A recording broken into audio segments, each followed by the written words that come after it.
It's a funny place to be, stuck in a seemingly mundane world with an inner knowing that the universe is so much more than our mortal minds can comprehend. Yet we all have the capacity to know peace and our oneness with the wholeness of life. And through these interviews, discussions, and reflections, it is my intention to share this possibility. I'm Ryan Kurzak, and this is the Kriya Yoga Podcast. So sometimes I get asked questions, and I often respond back asking individuals to think about, based on what you've learned either in the Kriya Yoga apprenticeship program or through reading books on Kriya Yoga or watching all those free videos on the youtube.com/Kriya Yoga online channel. When I've been asked a question, I will often ask individuals to just stop a moment and think about, what do you think I would say in response to that? There's a few reasons I do that. Number one, I'm pretty sure based on some of the questions, you already know the response to it. And it's better if you are able to eventually learn to trust yourself and those responses. Number two, sometimes questions seem very simple, and I'll admit my personality gets in the way and thinks, you would have thought after all this time they would know the answer to that question.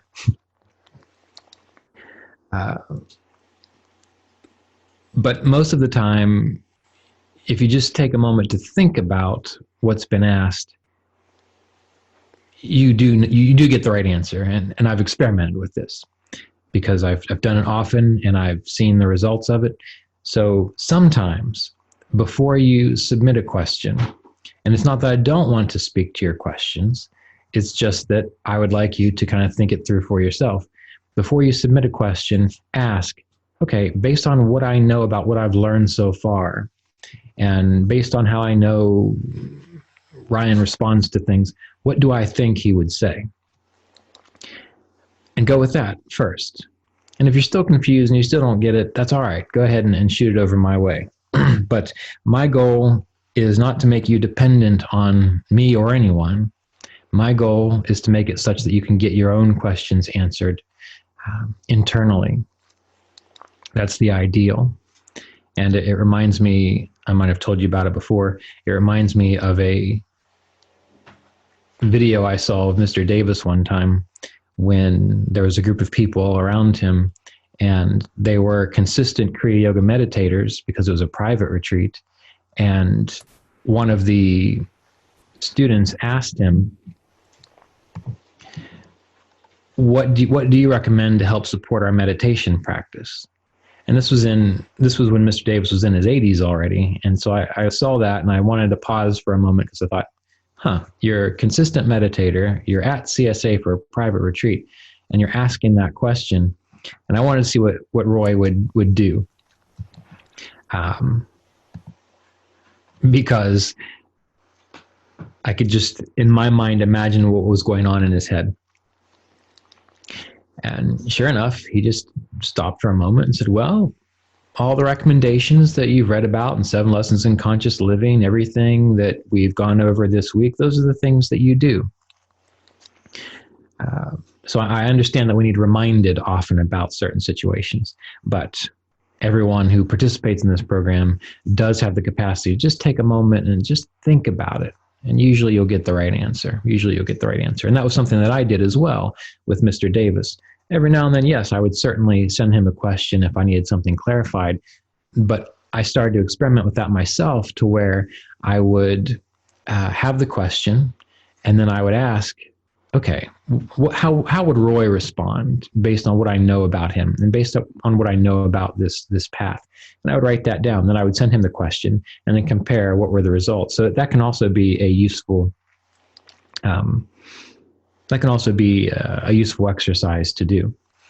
All right, so now to the actual questions. I'm not going to speak just yet to the one that's posted here as a response. I'm going to start at the beginning. So someone sent me a question asking, how long does it take for Kriya Yoga to release you from attachment to planetary influences?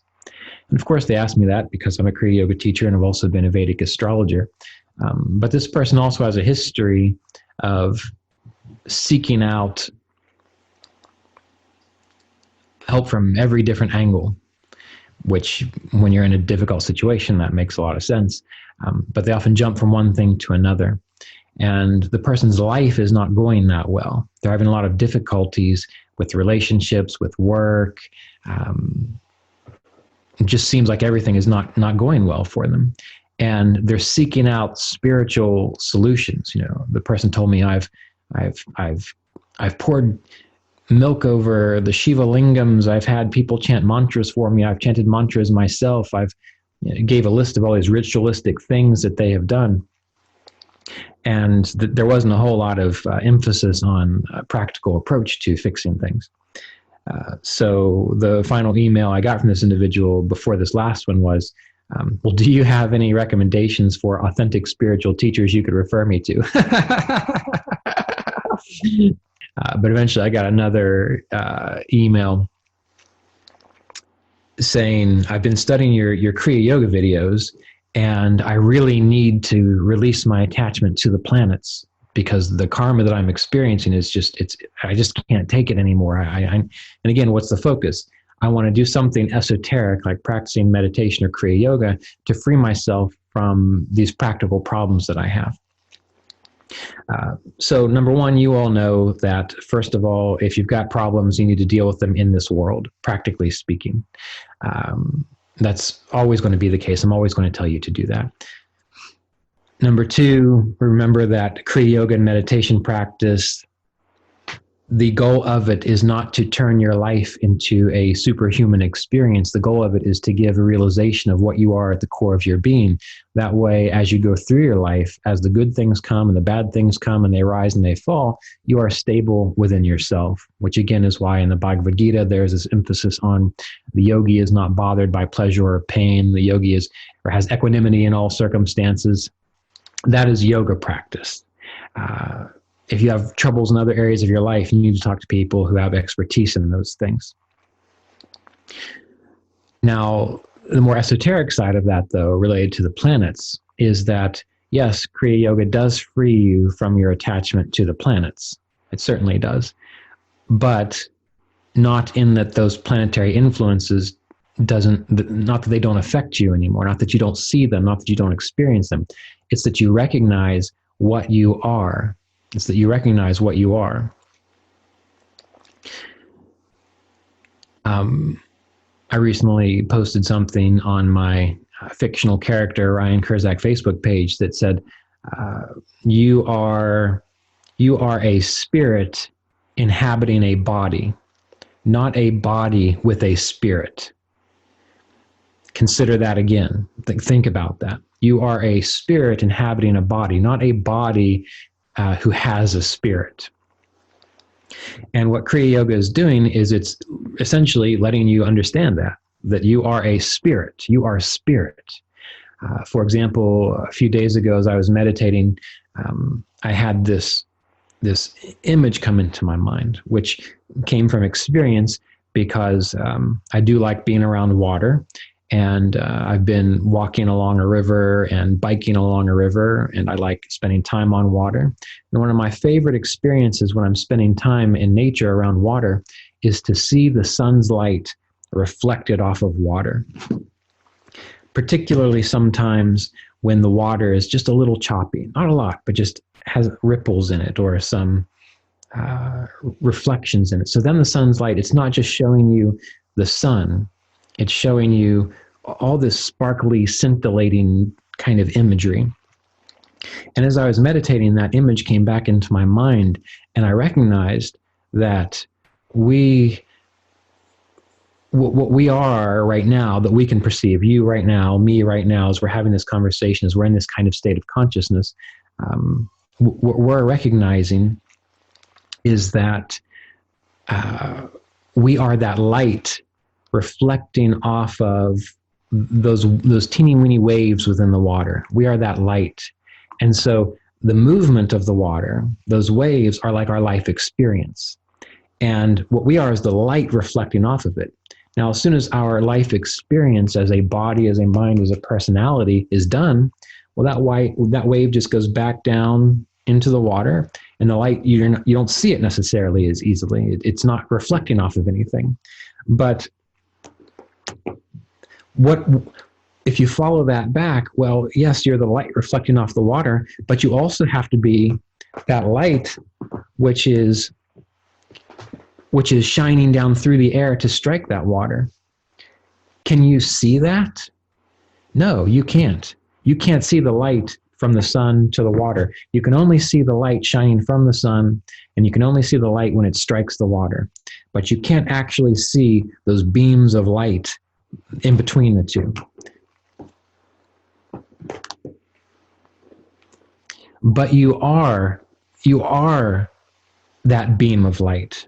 And so essentially what our meditation practice really is doing, what our Kriya Yoga practice really is doing, is giving you the conscious awareness, the conscious experience of the fact that you're that light, even though you can't see it, right? You can see the light reflecting off the water. That is obvious. And that is as you pay attention to your body and as you pay attention to your life experience. But that's transient. It's not going to last forever. It's just a blip in this whole infinite experience.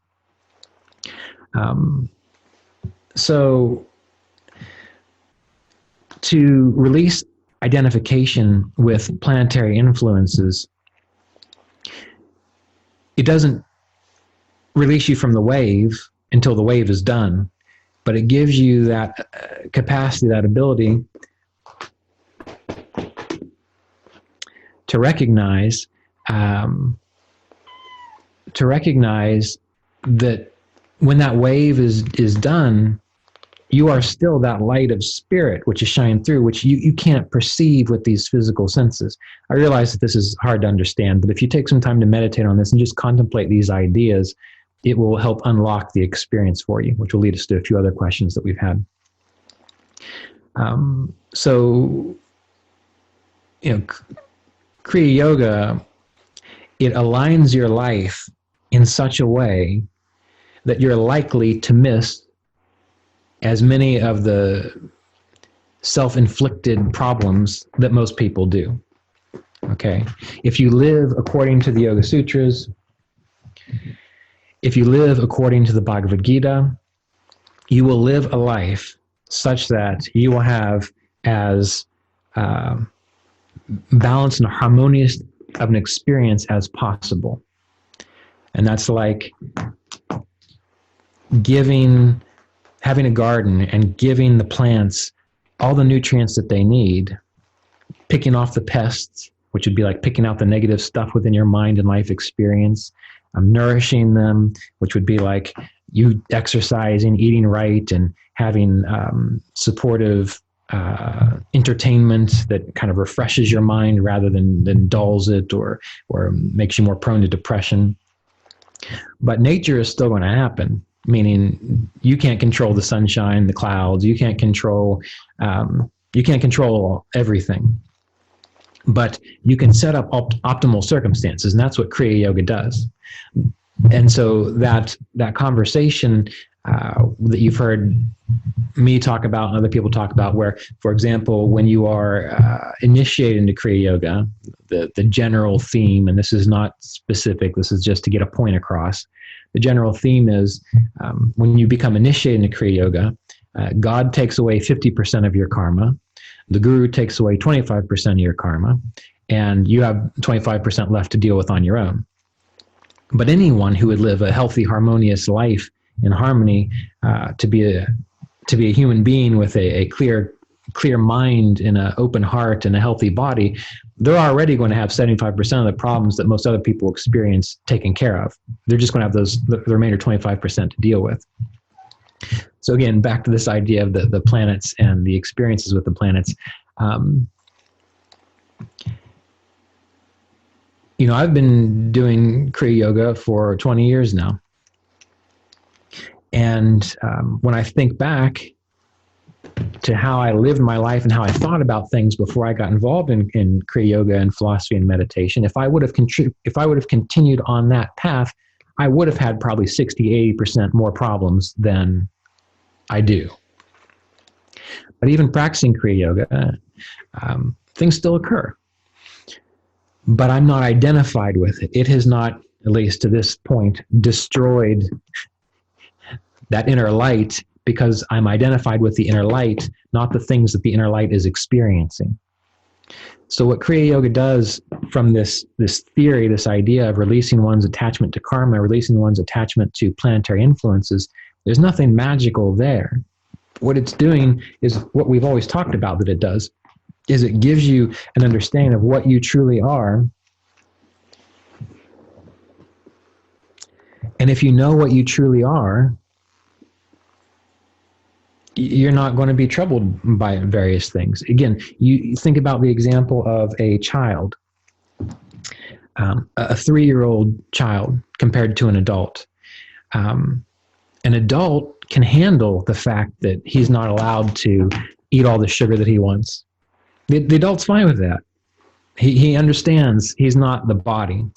When the adult is tired, the adult doesn't freak out and cry and throw a fit, because the adult realizes that he or she is not defined by tiredness, and so just responds to it well. So if you take this kind of analogy or metaphor further, that is what the experience is like during spiritual clarification of your consciousness. It's just that you grow up. You recognize that things are going to happen.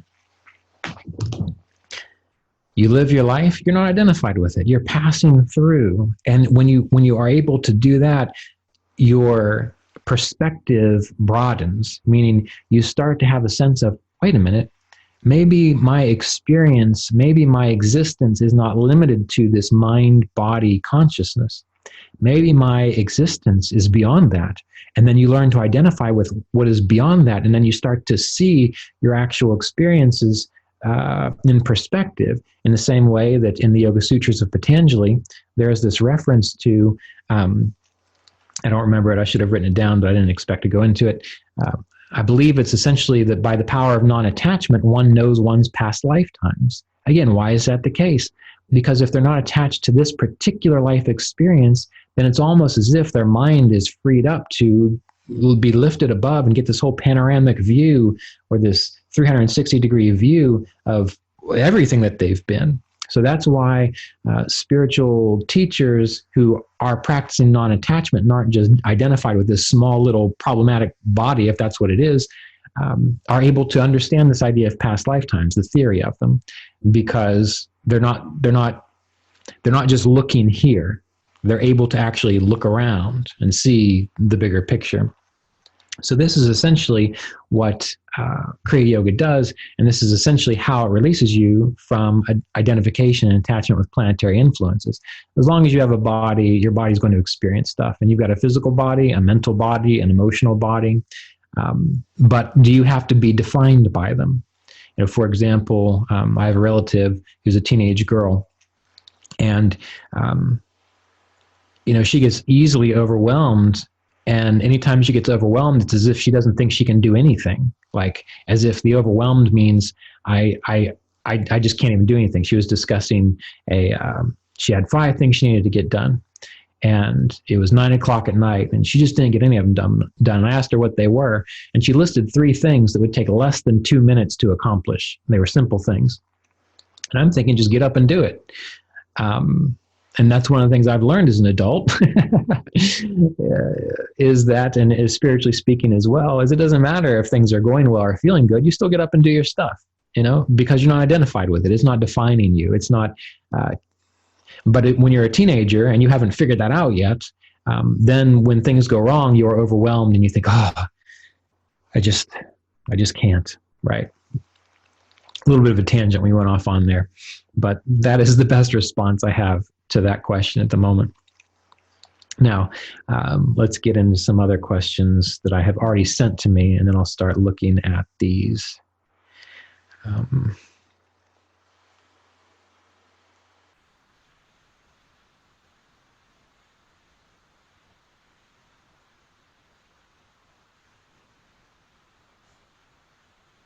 Okay, good questions. I'm just scrolling through.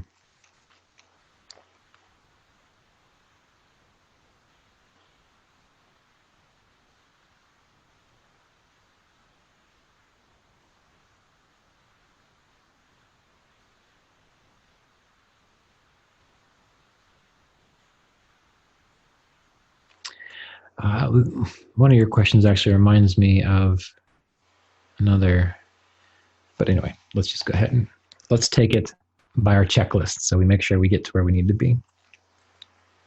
Okay, so question number one. What does it mean to be one-pointed during meditation techniques, and why is that important? Okay, so this was one of those questions that I said, think about the emphasis, because you've been studying a while. What do you think the response is? And they responded accurately. They got the idea. But to elaborate, or at least clarify, the purpose of being one-pointed in meditation is to be able to hold your attention on one thing. Whether it's your mantra, whether it's your breath awareness, whether it is a candle flame, whether it is simply holding your attention on your heart, it is the capacity to hold your attention there no matter what. To hold your attention there no matter what. That is important. But just to give an example of, because many people think, oh, this isn't possible. It's completely possible. It relates to many other experiences. Again, being a musician, if I want to learn to play a musical instrument well, I have to tell myself, I'm going to focus on this guitar, and I'm going to focus on practicing these scales. Oh, but my phone is ringing. Oh, but someone's knocking at the door. Oh, but the cat's going crazy behind me. Okay, well, if I did not have the capacity to be one-pointed, each of those things would pull me away, and I would never learn my instrument. So I have to start using my willpower to say, I'm ignoring it. Forget the phone. I'm playing my instrument. Okay, the cat's doing something in the back. Doesn't matter. I'm ignoring it. I'm focusing on my instrument. It doesn't matter if someone's knocking on the door. They can come back later. I'm focusing on my instrument. And it's hard in the beginning because you are still aware of all those distractions. But what you find is that the more you are able to say no to something in regards to giving your attention to it, the more easy it is to actually give your attention to what you want to give it to. Now, why is this important? It's essentially one of the cornerstones of the whole yogic process, because normal human consciousness is fragmented and fractured. It thinks it's a body. It thinks it's a mind. It thinks it's emotions. It thinks it's its relatives. It thinks it's the money that it makes. It thinks it's its wealth. It thinks it's all these things. And if it really believes that, then it's being distracted outward to that. And that's not what it is. And you can spend your whole life thinking that way, feeling that way. And eventually you lose your body, you lose your mind, and you see, oh, there it is. But you have to be able to experience it consciously. So this is why this lifetime is the perfect place to do it. Because all those things that are there because you think they are real, meaning you think that's what you really are. Now, of course, this microphone, the cat climbing up the chair, those are experiences that I'm having. They are as real as they can get, but they're not what I am. They don't define me. If none of these things were there, I would still know what I am. So the purpose of being one-pointed is such that you use your training tools, which is your breath awareness, your pranayama, your mantra, your candle flame. Those are the exercises you have to do to learn to teach yourself to remain focused on one thing only. Just like going to the gym, doing your bench press. It's hard, it hurts, you strain, you're sore the next few days. You wonder, why do you even do it? You do it so you can be strong. These are your meditation techniques, such that when you actually do need to use your muscles in that way, you can, and you can use them well. In meditation, being one-pointed, that allows you to focus on the essentials, because now you're not bothered by distractions anymore. You've trained yourself how to let go of those things. That will help you in your normal everyday life. Problems occur, you still need to get things done. Problems all around you distracting you, no problem. I'm focused, I'm going to get this done. When it comes to your meditation, you need to know what you are, what God is, that you are beyond the mind, that you are beyond the ego, that you are not this little mind-body personality. So then you now have the capacity to hold your awareness within, such that all of that can fall away and you can get a direct experience of what you are. If you have not practiced the ability to be one-pointed, you're not going to be able to do that. You might catch a flash or a glimpse every now and then, but you're not going to be able to consciously hold your attention here. Similarly, using an example, it may be that every now and then someone gives you $500 or $1,000. Great, I've got money. Well, that's just a passing blip. But if you have the capacity to focus on, hey, I'm going to get a job and I'm going to work and I'm going to make my own money, well, now you know how to do it. So one-pointedness in meditation is training yourself to focus on one thing, to hold your awareness there at the exclusion of all else, such that as your intuition is refined, you are then able to hold your awareness within and get direct experience of what is true. So that is why, and it's also a practice of non-attachment. Non-attachment is key throughout all of this. You're not able to practice non-attachment if you're distracted by everything. The better you are able to practice non-attachment, the less distracted you are. So it works synergistically within itself. So that is why being one-pointed in a meditation technique is so important. That is why you could pick any sound you want. And if you're able to focus on it and hold your attention there, the key is not the magic of the sound. The key is the fact that now you have trained yourself to focus on one thing at the exclusion of all else. And this takes time, and it's not going to help you to get frustrated by the fact that it's hard. It's just one of those things. But as the years go by, you will then begin to have aha moments and to appreciate the importance of it. And then your meditation practice will almost explode on you. Then you'll start having those moments of, wow, I think I would rather be meditating now than doing all this other stuff, which is distracting. And then you start to understand why spiritual teachers, they don't feel they need to go anywhere or do anything because they can just rest within. It's another question. I'm not sure if this is a question. It seems more like a statement, but I'm going to speak to it because I think it's helpful for others to hear it. One of the four gatekeepers to liberation is self-inquiry. How can you constantly be asking, who am I, and not be identified with the ego as you lead your day-to-day life? The ego is bound to arise to set boundaries of self-respect, etc.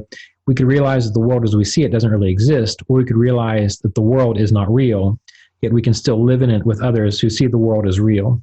We continue going to work and paying our bills. Yes, I don't think that's a question, but the reason I wanted to speak to it is because oftentimes people will write and they'll say, well, why do we practice self-inquiry if the ego isn't even real?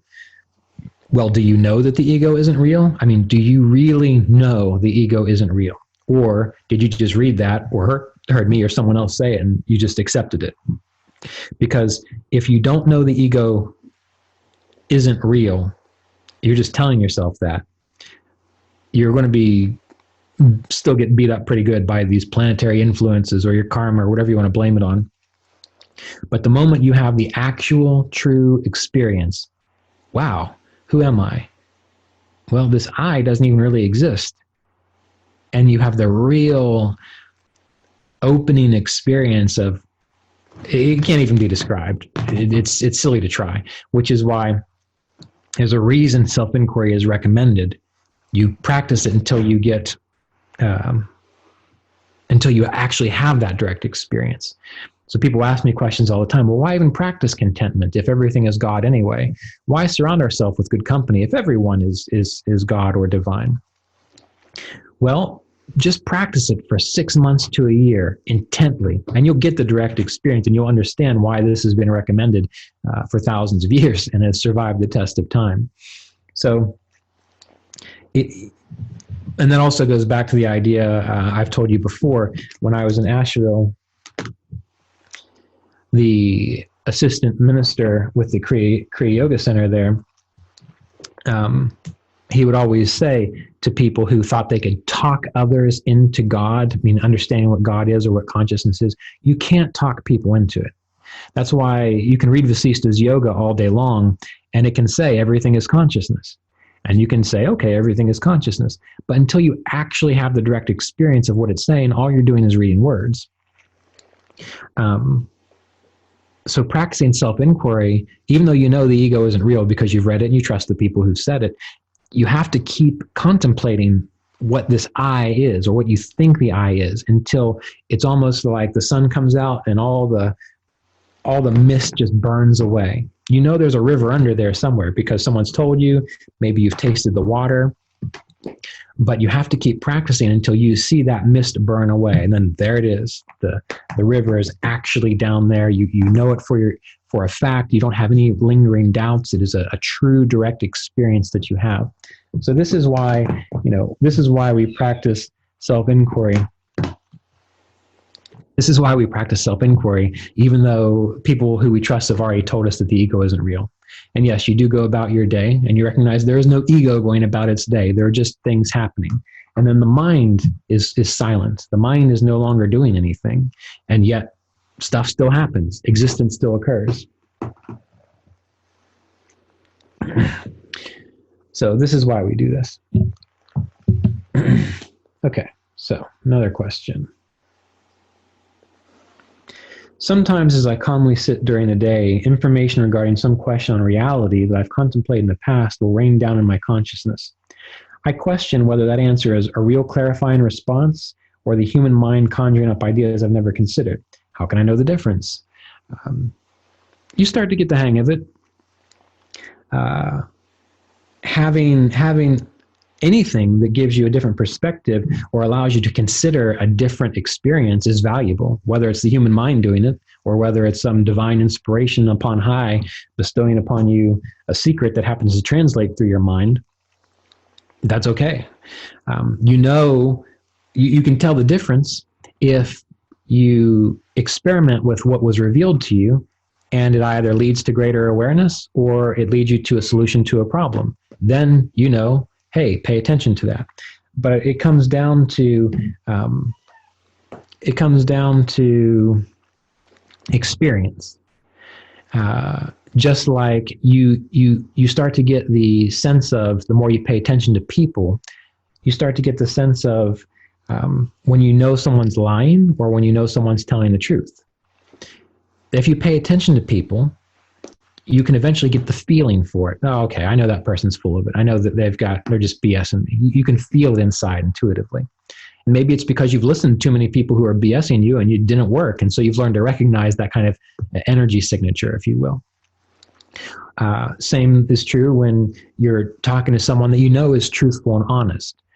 You know to trust them because there's almost a sense of, okay, I feel that makes sense. And of course, every now and then they might get something wrong, but overall, there's a sense of truthfulness with it, a sense of understanding, a sense of clarity.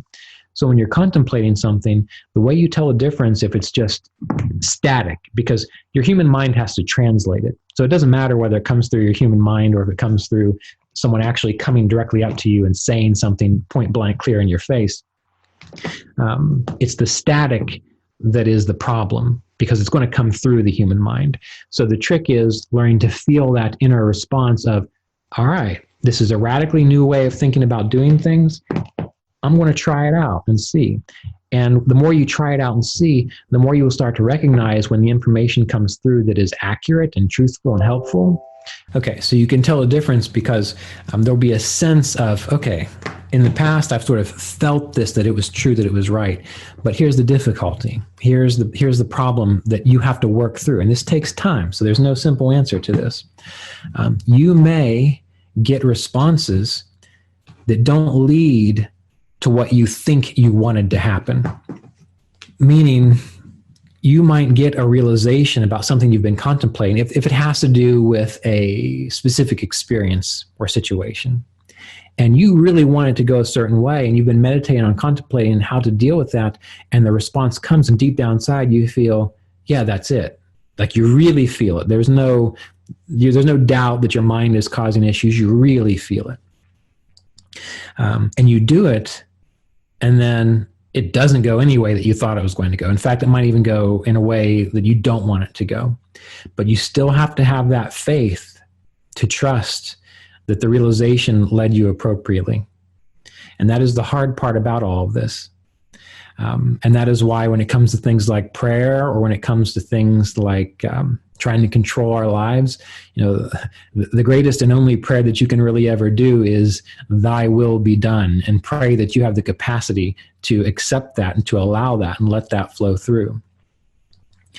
Because anything else is usually going to lead you down a path of disappointment and more confusion.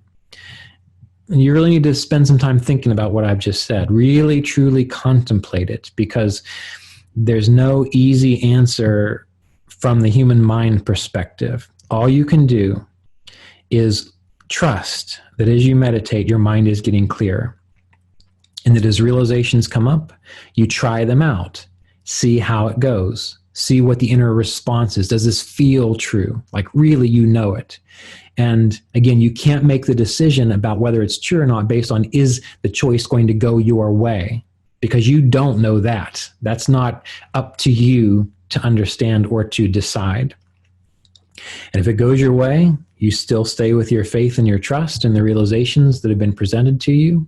If it doesn't go your way, you still have to find a way to maintain that. Well, this is how I was guided, and thy will be done. This is not about the little me. And again, if you don't have an ego, or you realize you don't have an ego based on our previous questions, that's not going to bother you because an ego has a preference.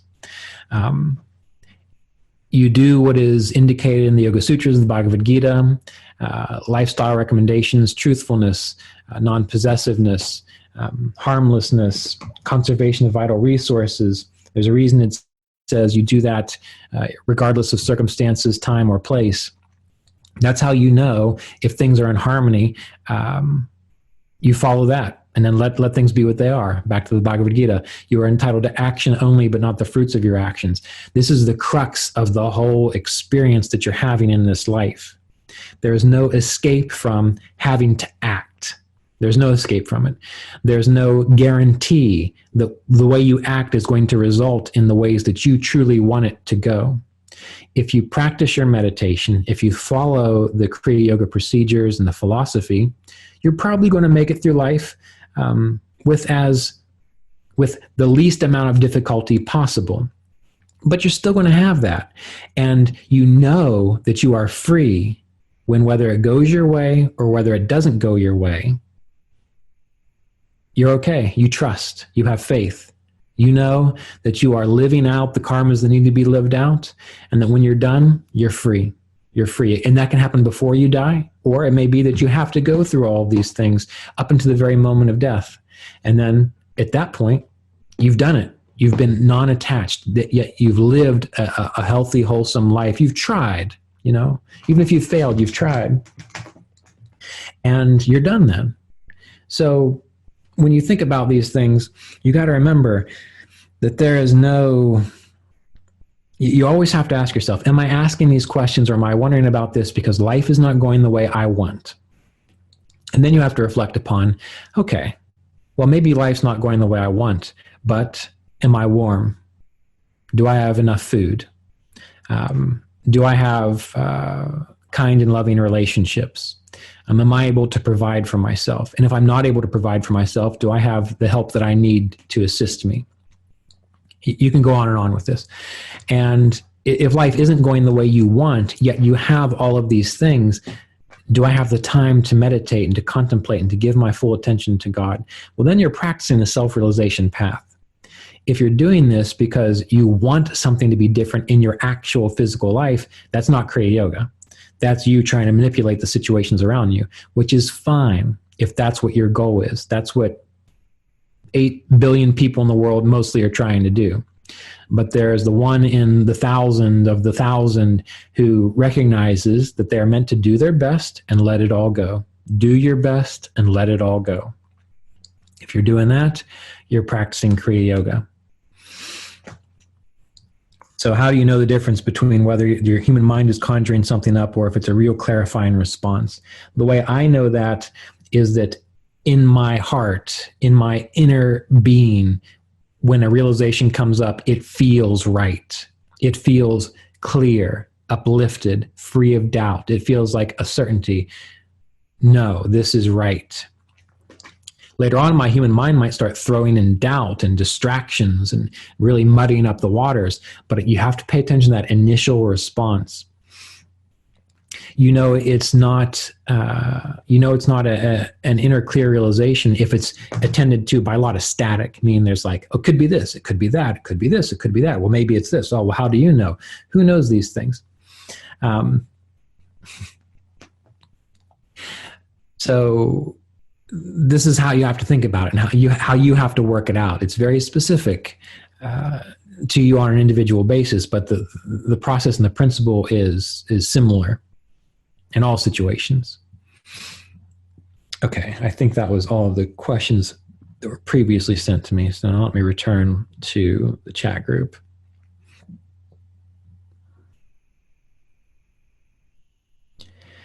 Okay, to me, Kriya Yoga doesn't seem to put that much emphasis on chanting mantras out loud. However, I myself, with a background in another tradition, have been chanting a lot before with some quite interesting results. Could you elaborate on the role of mantra chanting in Kriya Yoga? Well, first of all, Kriya Yoga is not interested in interesting results. Kriya Yoga is simply interested in being able to turn your awareness within and exist as your eternal infinite self. Chanting mantras out loud is completely fine. Yogananda would chant a lot in public situations. If you've been to the Kriya Yoga apprenticeship program retreats, I begin most of the time the meditations that we lead with mantra. During longer meditations, we did the same thing. Chanting Om out loud is discussed in the Yoga Sutras of Patanjali. Chanting out loud is useful if you're not able to focus your awareness within. Chanting the mantra within is more powerful. So that's why in many traditions it's recommended to first chant a mantra out loud, really get it going, and then chant it a little quieter, because you're making it more subtle now. And the quieter it is, the more you have to really pay attention to it, because now you can hear things around you. And then finally, you just simply chant quietly within without verbalizing it. And then you really have to be able to hold your awareness within. So it's like a whole other level of experience, because if you can hold your awareness on that mantra internally at the exclusion of every other distraction, that is a powerful way to practice that mantra. And then eventually, you even let go of the mantra, and whatever that mantra represented to you, if you can simply hold your awareness on the essence of that experience or the essence of that thing, even without talking about it, because that's essentially what a mantra is doing, is kind of like repeating it over and over, then you are really close to the direct experience of whatever the mantra is indicated for.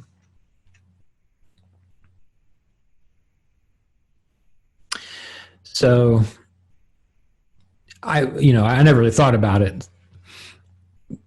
Remember, Kriya, the idea of Kriya is an action, a cleansing action. So any action that you do that allows you to turn your awareness within is Kriya Yoga. So it's perfectly fine to chant mantras out loud. I do it all the time. I did it yesterday. Why there's not a lot of emphasis on it, I guess, I'm not sure. I never really thought about it. Okay, how can I tell if I have attachments, or what I have attachments to? Did you just answer that? I'm trying to be aware of them and let them go. Well, you know what you're attached to if something bothers you about it or you crave it. If you have to have something in your life, you're attached to it. If you're afraid of losing it, you're still attached to it. If you're afraid of something coming into your life, well, that's an aversion, which is basically an attachment, because you're attached to it not being there. So you've got attachments to things when you have that kind of stressful experience of fear of losing or fear of getting something. Really, it's about fear. So whatever you have fear about, that's going to show that you've got attachments to things.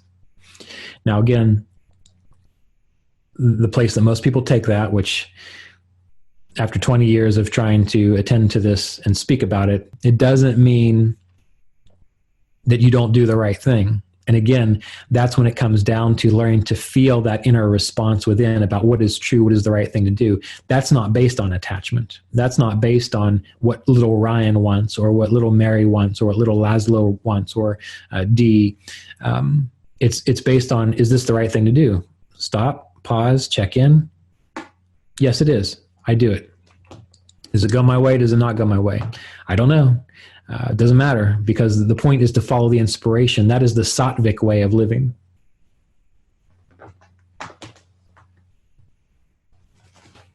You know, you don't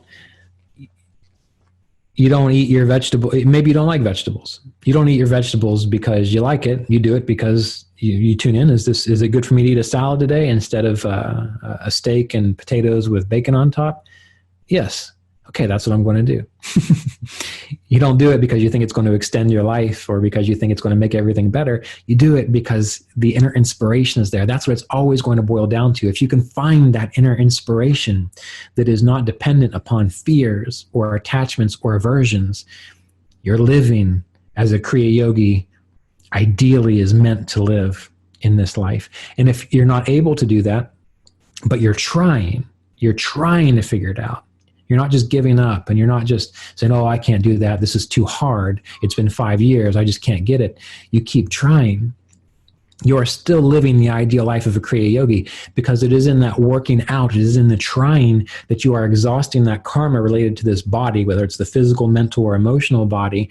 And the aha moment finally comes, whether it takes 5 years, 15 years, 20 years, 25 years. When it happens, it's like that. And all that work that you've done up until that point, it's like that moment where this is what it was all about, and you know it. Other question.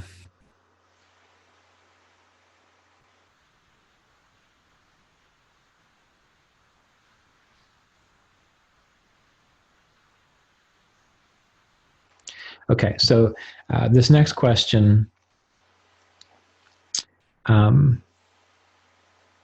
it's a question, but it leads me to another topic that has come up recently in an email that was sent to me by one of the Kriya Yoga apprentice students. Essentially, the person is saying that when they're sitting in meditation, sometimes there's a tingling sensation in their spine. And if they follow that, meaning they put their awareness on it, they hold it, which is good. That's excellent. Bringing your awareness into the spine is part of the whole Kriya Yoga pranayama process. Then there's little involuntary movements in the spine. And if the person lets those continue, there's a deepening of awareness and the person feels more open. Can you say anything about that? Number one, if it's distracting for you, ignore it. But it sounds like that's not the case for you. When you bring your awareness to the spine, just like when you bring your awareness to your body, maybe you've had this experience when you've gotten a massage or you've been in a yoga class and they've done yoga, the corpse pose at the end, and you're just completely relaxed, but you're aware of your body, meaning you're feeling your body. And then you start to recognize your body twitches, or you jump a little bit, or there's a spasm somewhere, but then that allows you to deepen and relax even more. Well, that is simply from a health, alternative health practitioner perspective, that's what you might call unwinding. All that tension, all that prana, all that congested energy is releasing itself. So that's why the body becomes healthier and is more relaxed after you do that.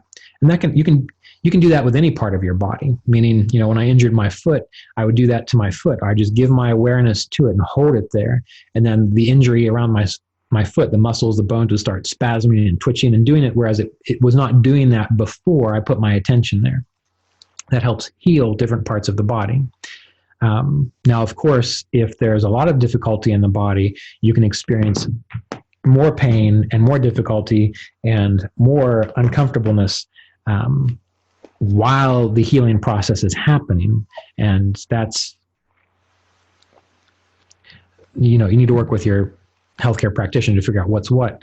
But when you bring your awareness to the spine, essentially that's all you're doing. You're bringing your awareness there, you're turning your awareness within.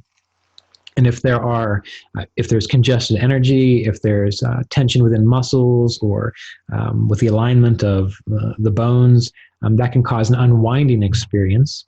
And then after it happens and you relax into it, you feel deeper, you feel more relaxed. So that is a very useful, valid thing. What I'm cautious about is that some people, they start thinking that because they're having these spontaneous movements, that is like a enlightenment procedure happening, or their kundalini awakening, and then they follow a whole other rabbit hole of distractions and fantasy, and they get completely off track. So a little bit of that in the beginning is fine, and if you just let yourself relax more into it, it's very helpful. If it's nonstop, consistent, then you either need a massage or some other kind of relaxation work with your body, or strengthening your body such that you're able to simply let all that go. So it is useful to a degree in the beginning, but you don't want to treat it like it's a Kundalini awakening experience or some other amazing meditation process happening, because I know plenty of people that that's never happened to, that are extremely clear and knowledgeable and serene and awake. I know a few people who that's what they make their whole practice about. And you talk to them, they have all kinds of weird ideas, and their life is not orderly at all, and they don't understand why the Shakti energy that is rising through their spine hasn't given them a superhuman experience where everything is perfect. So you have to be cautious with that. Since there are no other questions, we'll go ahead and practice meditation together. And I was asked one time why I don't necessarily do the Kriya Pranayama as often in leading meditations. And primarily that's because those of you who've already studied the 11-hour Kriya Yoga training course or read books about it, there are certain times when you shouldn't practice Kriya Pranayama. And that's when you're pregnant, menstruating, sick, fatigued, really too tired, or emotionally unwell, disturbed. And I don't know whether any of you are having those experiences. So when I lead group meditations, I tend to focus on simple breath awareness, as well as chanting through the chakras, because chanting through the chakras is a very powerful technique. It does, in my mind, experience almost as good of a job as Kriya Pranayama. And we don't have to worry about whether there are these other issues going on. So that is why most of the time I don't necessarily lead Kriya Pranayama routines. Now that said, if you already have a fairly solid meditation routine that includes Kriya Pranayama, by all means, just turn down the sound, don't listen to me, do your own practice, and we'll still be meditating together. Otherwise, let's go ahead and begin.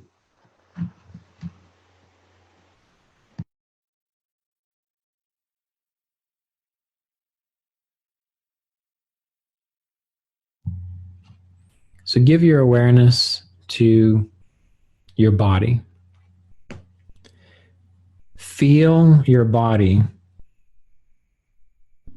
in your current meditation posture, whether you're sitting in a chair or on the floor. Just simply be aware of how you feel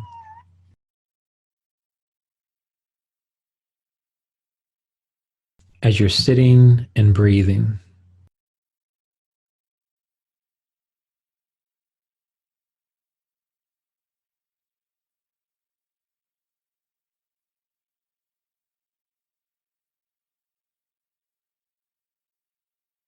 Closing your eyes, feel the breath as it moves through your chest and into your belly.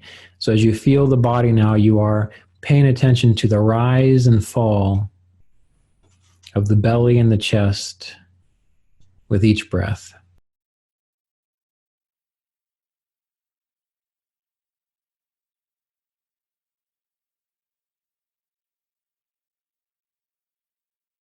And in these beginning stages, we're not judging how we feel. We're just simply observing it. It is the observation that is important. And that is a very important practice of non-attachment as well.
And now turn your awareness to the sounds that you hear, not just the sound of my voice, but also the sounds in your environment, the sounds in the space in which you're meditating. And you're just curious about them, just observing, listening.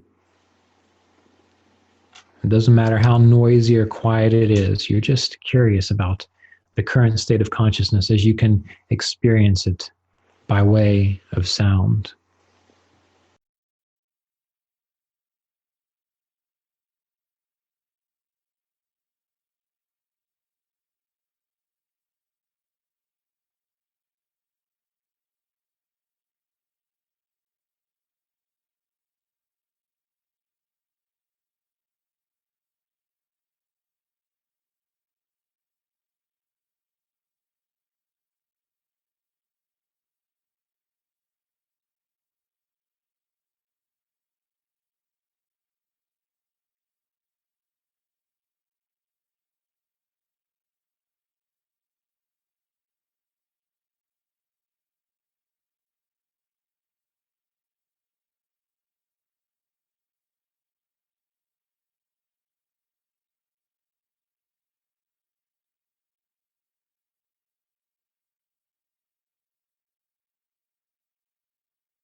And then as you feel your body and you are listening,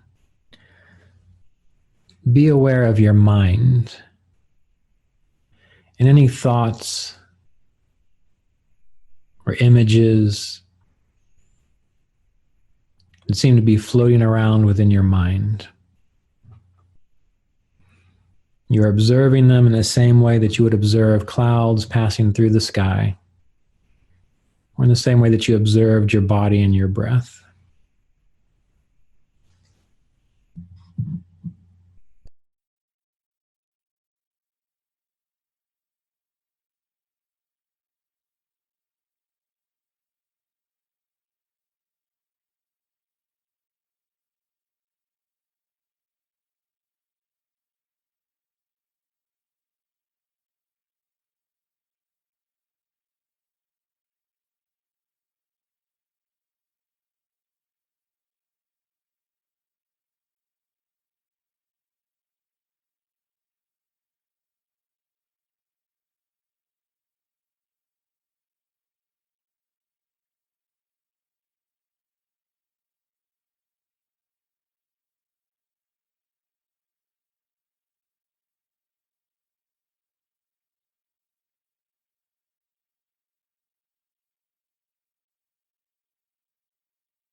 Now let go of the awareness of your mind, at least in regards to what you're paying attention to,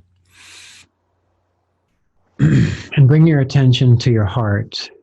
And in your heart, on the inhale, mentally hear the word so resonating within your heart. And on the exhale, mentally hear the word hum resonating within your heart. So let this mantra rise and fall with the breath, holding your awareness in the center of your chest, letting all distractions fall away.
Now take your awareness from your chest, up through the spine, up to the space between the eyebrows,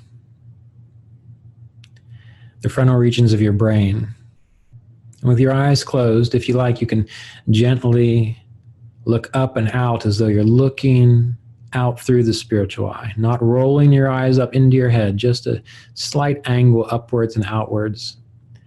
And continue on the inhale to chant so, and on the exhale to chant hum, letting your awareness sink more deeply into the process of the breath and that resting of your awareness at that frontal region of the brain, the spiritual eye center.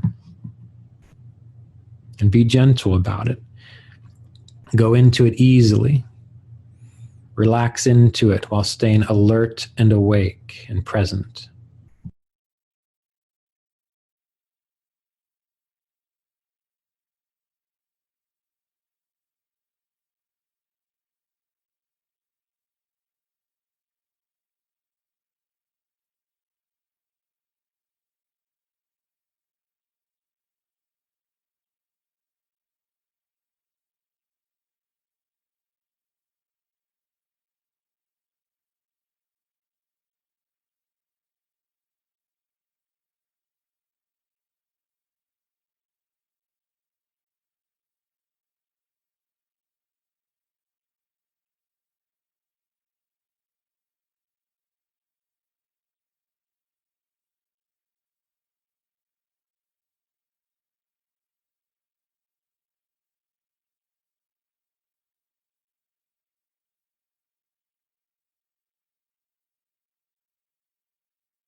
And now lift your awareness up from the spiritual eye center up to the crown of the head. And when I do this, I like to imagine that I can feel just maybe a half an inch, 10 millimeters or so above my head, right at the top of my crown. And as I inhale and exhale, I imagine that I can feel breath or wind or life energy flowing in and out of the crown of my head. And in this way, continue to chant so on the inhale, hum on the exhale, and let your awareness fully sink into that experience. No matter what distractions come up or thoughts, you just let them go. They're not important right now. And hold your attention at the crown as you gently and joyfully chant so on the inhale and hum on the exhale.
And now let go of the mantra and simply hold your awareness at the crown. Hold the attention at the crown.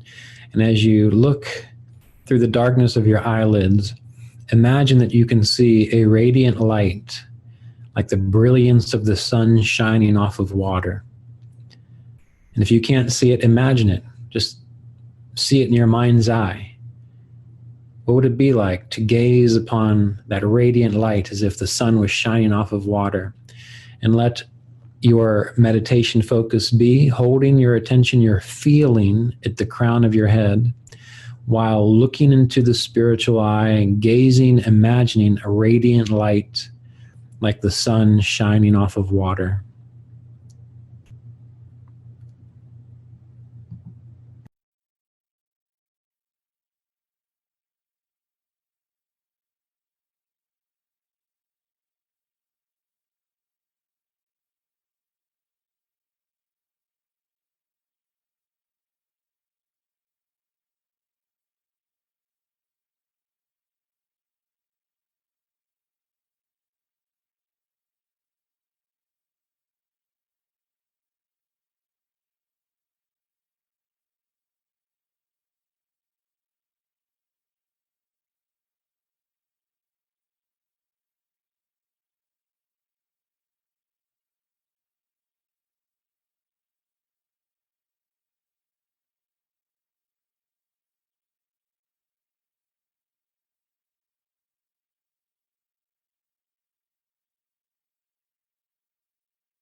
And now, if you are not menstruating, pregnant, sick, emotionally disturbed, or overly fatigued, the final portion of our meditation together, let's go ahead and do the following. If you are any of those things, just continue what you've been doing. So give your attention to your spine. Hold your awareness on your spine. And if you can, still imagine that radiant sun within the mind's eye. Feel or imagine that you are pulling your senses, you are pulling your life force, you are pulling all of your attention from your limbs, from your torso, from the extremities, from your skin into your spine, as though it's just flowing inward. You're withdrawing your awareness into the spine. And imagine that spine like a river flowing upwards. And so feel all of this flowing inward to the spine, however you can. And then imagine that within the spine is an upward flowing river that's carrying this life force, this energy upwards through the higher chakras. And all I want you to do is to maintain this feeling sensation. Everything being pulled within the spine, and within that spine, a river of energy or a current flowing upwards as you continue to breathe and gaze into the spiritual eye. And if any distractions arise or feelings or sensations arise, that's just part of what you're going to throw into that river and let it flow upwards. So this can help take you more deeply into the process. So continue in this way for the next minute or two.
Okay, so you can let go of the techniques you've been using or what you've been focusing on, and let your awareness flow back through your body, resting within the breath as you feel the weight of your body and you feel more anchored into your present moment experience. ready to play your role, whatever that requires in this world. So take a deep breath in, exhale, relax, and you can open your eyes.